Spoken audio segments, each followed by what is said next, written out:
I love the way you've structured the book and why you've structured it that way. So share a little bit about that. Basically, what it comes down to is a way of being. It's a beingness. So it's not about putting out fires all the time. It's about just having a way of being together, which starts with you being a great leader. And so the book's put in 3 sections, and the first section is all about the calm leader. And the acronym CALM we'll go through in a moment, because I want to carefully explain that, because that's really the basis of the book.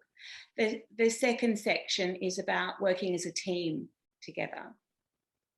And that's about being together and enjoying being together and trusting each other.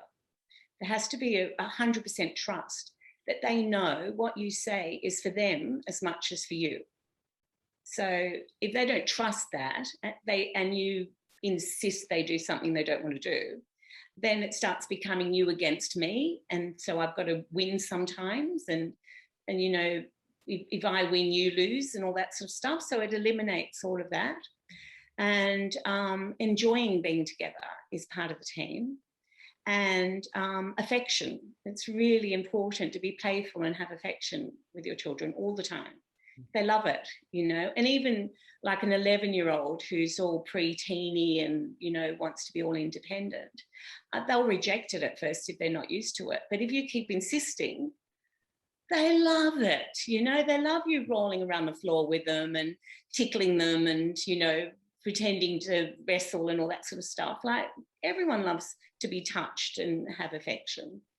And the M in that is management, like managing the children, and also the way you speak to each other mindfully. Like, it's very important that you're able to get children to learn how to think. Mm-hmm. Which is so funny, because I remember when I was about, I don't know, 7 or 8, my father had lost his nail scissors, which put him into a bit of a spin, and he's going, "Sharon, where are they? Where are your nail scissors?" I thought, "I don't know, I haven't seen them." And he's going, "You must have taken them. You must have put them somewhere. You know, just think, Sharon, think." And I can remember looking at him thinking, what does he mean by that? Like, I had no idea. So the earlier you get to your children, to get them to logically think about what they're doing and what they need to do, you're helping them.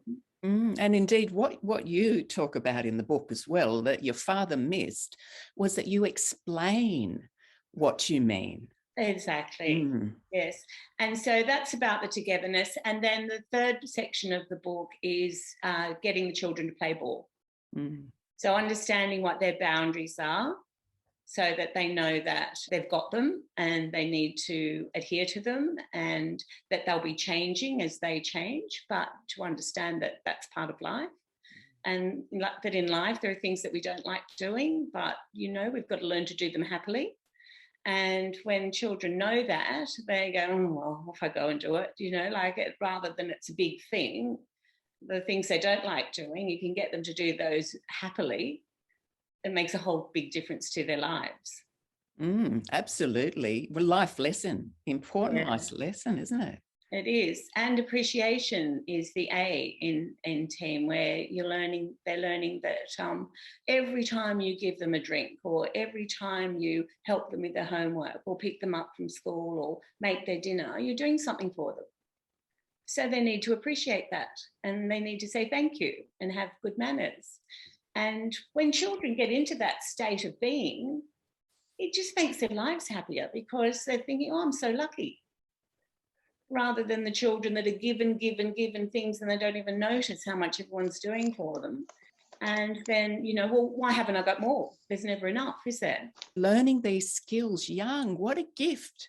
What a gift it is. And people think that discipline is a punishment of some kind, but as far as I can tell, children with discipline are happier. And to me, it's like giving them a gift. And the way you raise your children doesn't only affect your life or their lives, it affects their school teachers' lives, it affects their friends' lives, it affects everyone they come in contact with when they grow up and go to work. but it also affects all the generations that come after them. Massive ripple effect. So the importance of doing this and getting it right is like the biggest job you'll ever have in your life, really, the most important job. You're changing the world by changing your child, you know, and giving them these skills. And it's the most beautiful way and enjoyable way, because once your children get that appreciation, they're so fun and they're so funny and they're so affectionate, you know, and you feel valued yourself and you think, this is worth all the hard work.